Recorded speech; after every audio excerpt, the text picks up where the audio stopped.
നിങ്ങൾ കേട്ടുകൊണ്ടിരിക്കുന്നത് റേഡിയോ മാറ്റുലി 90.4. അക്ഷരങ്ങളിൽ എന്റെ നാട് ഏഴാമതോളം.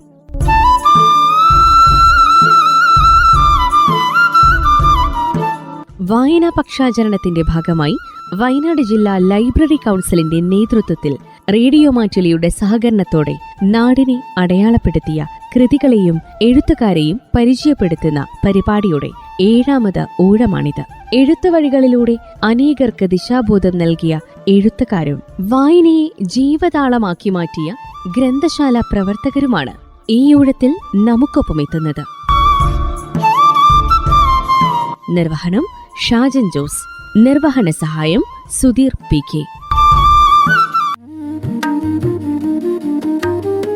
കാണുന്ന കാഴ്ചകൾക്കപ്പുറം കാഴ്ചയുടെ ഒരു മറുലോകം സൃഷ്ടിക്കുന്ന എഴുത്തുകാരനാണ് ഡിന്നു ജോർജ് എന്ന വയനാട്ടുകാരൻ. രചനാരീതിയിലെ പുതുമ, ഭാഷ ഉപയോഗിക്കുന്നതിലെ സൂക്ഷ്മത, സ്ഥലവും കാലവും കഥകൾക്കായി ഒരുക്കി മാറ്റുന്നതിലെ അസാധാരണത്വം ഇവ ഈ യുവ എഴുത്തുകാരനെ വ്യത്യസ്തനാക്കുകയാണ്. ഘടനാപരമായ വ്യത്യസ്തത കൊണ്ട് കഥാപാത്ര സൃഷ്ടിയും രചനകളും വൈശിഷ്ട്യത നിറഞ്ഞത് ആകുന്നു. പരമ്പരാഗത കഥാഖ്യാന ശൈലികൾക്ക് പകരം പുതിയ കാലത്തിൻ്റെ സാധ്യതകളെ ഉപയോഗിച്ച് ഏകാന്തതയെ പ്രമേയമാക്കിയുള്ള രചനയും മരണവും ജീവിതവും തമ്മിലുണ്ടാവുന്ന സംഘർഷത്തിൻ്റെ അടിസ്ഥാനത്തിലേക്കുള്ള അന്വേഷണവും കഥകൾക്ക് ജീവനും ഓജസ്സും നൽകുന്നു. ഒറ്റ വായനയിൽ പൂർണ്ണമായ അർത്ഥം ലഭിക്കുക ചിലപ്പോൾ പ്രയാസകരമാവും. എന്നാൽ ആവർത്തന വായന ഈ കഥകളെ കൂടുതൽ അടുത്തറിയാൻ നമ്മെ സഹായിക്കുന്നു. ഓരോ കഥകളിലും ആവർത്തിക്കപ്പെടുന്ന ചില ഇമേജുകളുണ്ട്. അവ വായനയ്ക്കിടയിൽ എപ്പോഴും കഥകളിലേക്ക് കയറി വരികയും ഇറങ്ങിപ്പോവുകയും ചെയ്യുന്നവരാണ്. സഞ്ചാരി കൂടിയായ ഈ എഴുത്തുകാരന് കഥാപ്രമേയങ്ങൾ ഒരു വേള വ്യത്യസ്തതകൾ നിറഞ്ഞവയാണ് എന്നത് തികച്ചും സ്വാഭാവികതയാണ്. എഴുത്തിനോടൊപ്പം യാത്രകൾക്കും അത് നൽകുന്ന വേറിട്ട കാഴ്ചകൾക്കും ഏറെ സമയം മാറ്റിവെക്കുന്ന ഈ എഴുത്തുകാരൻ ഗംഗാതീരത്തെക്കുറിച്ചും ഹരിദ്വാറിനെക്കുറിച്ചും എഴുതിയ യാത്രാക്കുറിപ്പുകൾ ഏറെ ജനശ്രദ്ധ നേടിയവയാണ്. ബത്തേരിക്കാരനായ ഈ എഴുത്തുകാരൻ്റെ ആദ്യ ചെറുകഥാ സമാഹാരമായ ക്ര എന്ന കൃതിയെക്കുറിച്ചും എഴുത്തുകാരനെക്കുറിച്ചും നമ്മോട് പറഞ്ഞു വയ്ക്കുന്നത് കേരളത്തിൻ്റെ ഡോക്യുമെൻ്ററി ചിത്രനിർമ്മിതിയിൽ ഒരു നവശൈലി രൂപീകരിച്ചെടുത്ത ഒക്കെ ജോണിയാണ്. മാധ്യമപ്രവർത്തകനായും എഴുത്തുകാരനായും ഡോക്യുമെൻ്ററി സംവിധായകനായും ചലച്ചിത്ര നിരൂപകനായും ഒക്കെ കളം നിറഞ്ഞ് വയനാടിൻ്റെ ഖ്യാതിയെ ദശാന്തരങ്ങൾക്കപ്പുറത്തേക്ക് പടർത്തിയ ഇദ്ദേഹം കേന്ദ്ര സംസ്ഥാന പുരസ്കാരങ്ങൾ അടക്കം നിരവധി പുരസ്കാരങ്ങളെ ചുരം കയറ്റിയിട്ടുണ്ട്.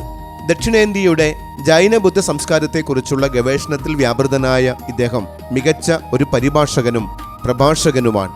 പേരുമുതൽ തികച്ചും വ്യത്യസ്തതകൾ നിറഞ്ഞ ഈ കൃതിയിലൂടെയുള്ള യാത്ര നമുക്ക് ഈ പ്രതിഭയോട് ഒപ്പമാവാം. ഈ കൃതി മുന്നോട്ട് വയ്ക്കുന്ന ദർശനത്തെ തൊട്ടറിയാം.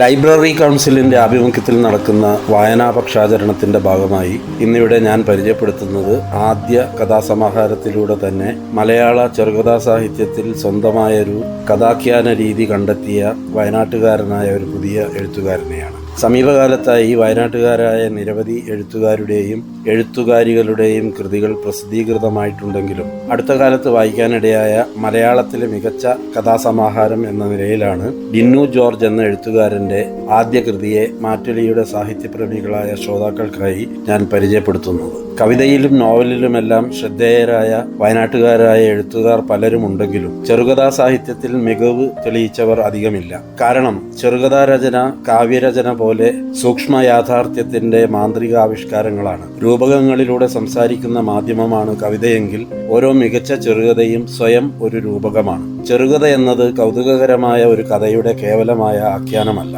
കഥ പറയുകയാണെന്ന മട്ടിൽ താൻ പറയാത്ത കഥകളിലേക്കും ആ കഥകളുടെ ആന്തരിക യാഥാർത്ഥ്യങ്ങളിലേക്കും വായനക്കാരെ കൊണ്ടുപോകുന്ന മാന്ത്രികാഖ്യാനങ്ങളാണ് നല്ല ചെറുകഥകൾ. ഈ അർത്ഥത്തിലാണ് ഡിന്നു ജോർജിന്റെ കഥകളെ മികച്ച കഥകൾ എന്ന് ഞാൻ വിശേഷിപ്പിക്കുന്നത്.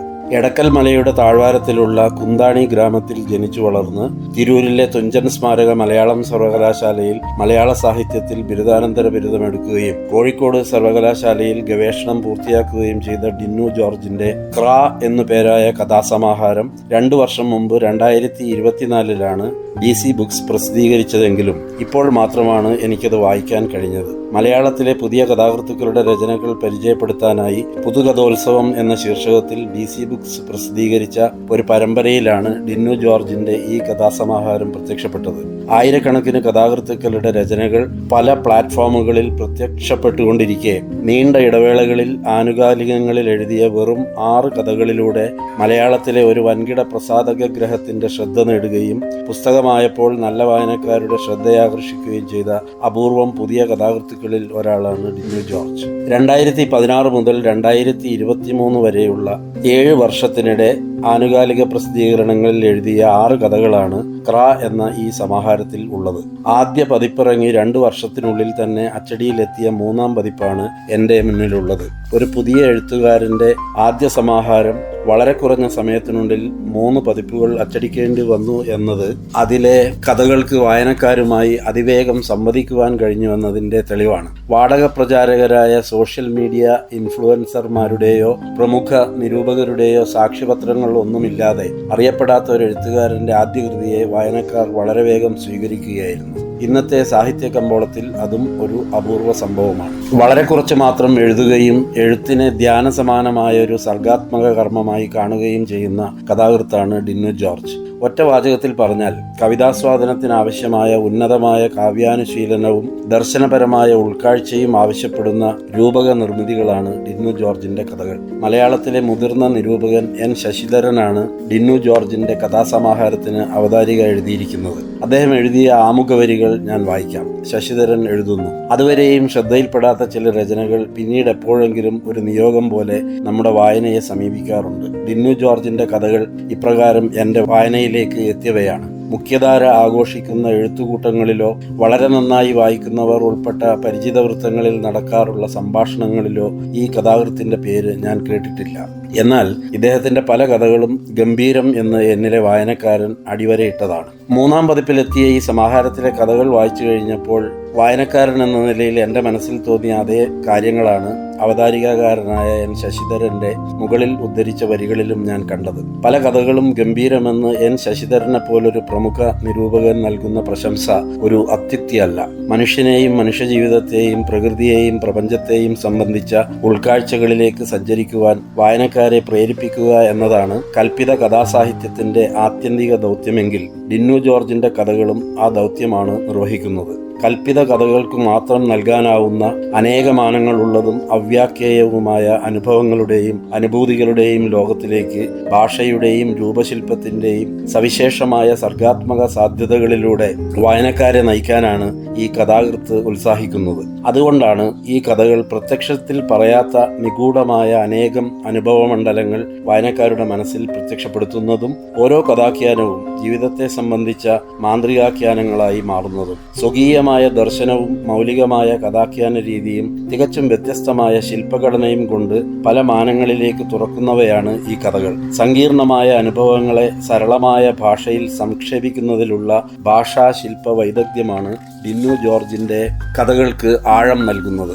ഈ സമാഹാരത്തിന് കഥാകൃത്ത് എഴുതിയ ഹ്രസ്വമായ ആമുഖം തന്നെ ആ കഥകൾ ആവിഷ്കരിക്കുന്ന മാന്ത്രിക ഭാവനയിലേക്കുള്ള ഒരു ജാലകമാണ്. കുട്ടിക്കാലത്തെ ഒരു പകൽ സ്വപ്നത്തെ സംബന്ധിച്ച ഓർമ്മ ടീച്ചർ ആവശ്യപ്പെട്ടതനുസരിച്ച് സ്കൂൾ ക്ലാസ്സിൽ പഠിക്കുമ്പോൾ എഴുതാനിടയായതിനെക്കുറിച്ചാണ് ഈ ആമുഖം. കുട്ടിയായിരിക്കുമ്പോൾ കണ്ട ആ സ്വപ്നത്തിന്റെ മായികതയെ ജീവിതത്തിലെ നിഗൂഢവും അവ്യാഖ്യേയവുമായ ഏതൊക്കെയോ മറുതലങ്ങളിലേക്ക് തുറക്കുന്ന വാതിലായി അനുഭവിച്ച ഒരാളുടെ ഉൾക്കാഴ്ചകളാണ് വാസ്തവത്തിൽ ഡിന്നു ജോർജിന്റെ കഥകൾ. നിത്യജീവിതത്തിൽ നമുക്കറിയാവുന്ന സാധാരണ മനുഷ്യരുടെ അസാധാരണങ്ങളും നിസ്സാരങ്ങളുമായ അനുഭവങ്ങളിലൂടെയും വിചാരങ്ങളിലൂടെയുമാണ് ഈ കഥകളെല്ലാം ജീവിതത്തിന്റെയും മനുഷ്യരുടെയും അജ്ഞാത ലോകങ്ങളെ പ്രത്യക്ഷപ്പെടുത്തുന്നത്. കഥാപാത്ര സൃഷ്ടിയിലെ റിയലിസവും അവരുടെ വിചാര മണ്ഡലങ്ങളുടെ ഫാന്റസിയും തമ്മിലുള്ള വിരുദ്ധ കൽപ്പനയിലൂടെ യാഥാർത്ഥ്യത്തിലെ അയഥാർത്ഥതയെയും അയഥാർത്ഥതയിലെ യാഥാർത്ഥ്യത്തെയും ഒരു മായക്കണ്ണാടിയിൽ എന്ന പോലെ പ്രതിഫലിപ്പിക്കുവാൻ കഴിയുന്നുവെന്നതാണ് ഡിന്നു ജോർജിന്റെ കഥകളുടെ സവിശേഷത.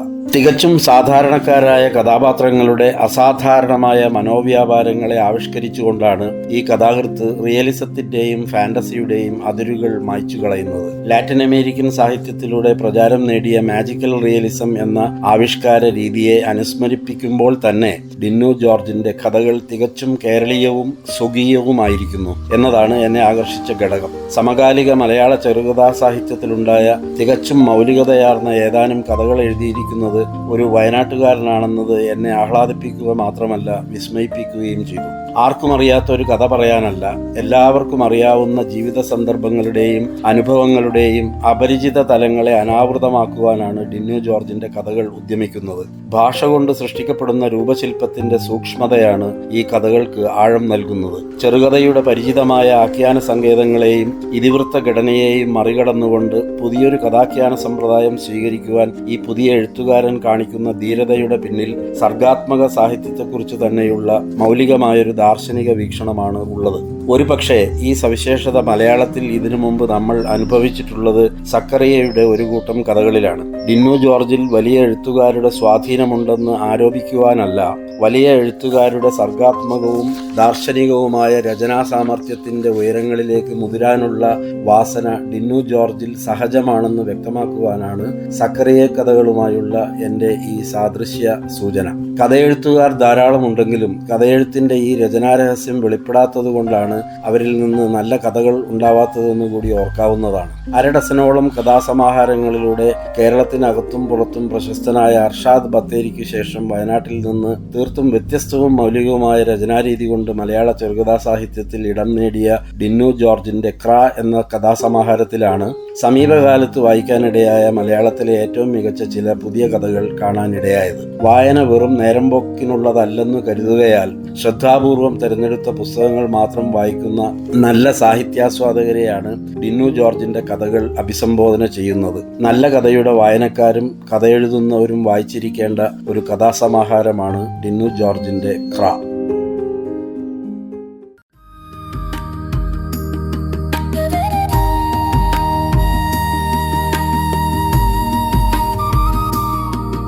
പ്രിയരെ, വായനാ പക്ഷാചരണത്തിന്റെ ഭാഗമായി എഴുത്തുകാരെയും കൃതികളെയും പരിചയപ്പെടുത്തി ഈ 7ാമത് ഊഴത്തിൽ നമ്മൾ തുടങ്ങിയ യാത്രയ്ക്കിവിടെ താൽക്കാലിക വിരാമമാവുകയാണ്. ഒരുപക്ഷെ പറഞ്ഞു വെച്ചവയേക്കാൾ ഇനിയും ഏറെ പറയാനുണ്ടാവാം. പറഞ്ഞു വെച്ചവയൊക്കെ പതിരായി പോവാതെ നിങ്ങൾ ഏറ്റെടുത്തിട്ടുണ്ട്. അക്ഷരയാത്രകൾ നമുക്കിനിയും തുടരാം.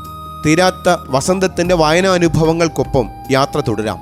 ലൈബ്രറിയെയും ലൈബ്രറി കൗൺസിലിനെയും ഒപ്പം ചേർത്ത് വായനയുടെയും കൂട്ടായ്മയുടെയും ഒരു പുതുചരിത്രം നമുക്ക് രചിക്കാം. യാത്ര തുടരാം. ഇനിയും എത്തേണ്ട അനേക ലക്ഷ്യങ്ങളിലേക്ക് നമുക്കൊരുമിച്ച് പോകാം. സന്തോഷം കൂട്ടുകാരെ. അക്ഷരങ്ങളിൽ എൻ്റെ നാടിൻ്റെ തുടർച്ചയിൽ നമുക്ക് വീണ്ടും ഒരുമിച്ച് ചേരാം. നന്ദി, നമസ്കാരം.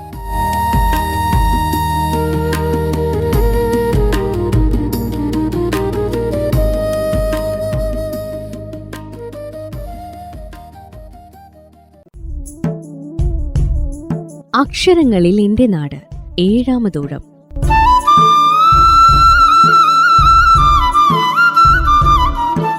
വായനാ പക്ഷാചരണത്തിന്റെ ഭാഗമായി വയനാട് ജില്ലാ ലൈബ്രറി കൗൺസിലിന്റെ നേതൃത്വത്തിൽ റേഡിയോ മാറ്റുലിയുടെ സഹകരണത്തോടെ നാടിനെ അടയാളപ്പെടുത്തിയ കൃതികളെയും എഴുത്തുകാരെയും പരിചയപ്പെടുത്തുന്ന പരിപാടിയുടെ 7ാമത് ഊഴമാണിത്.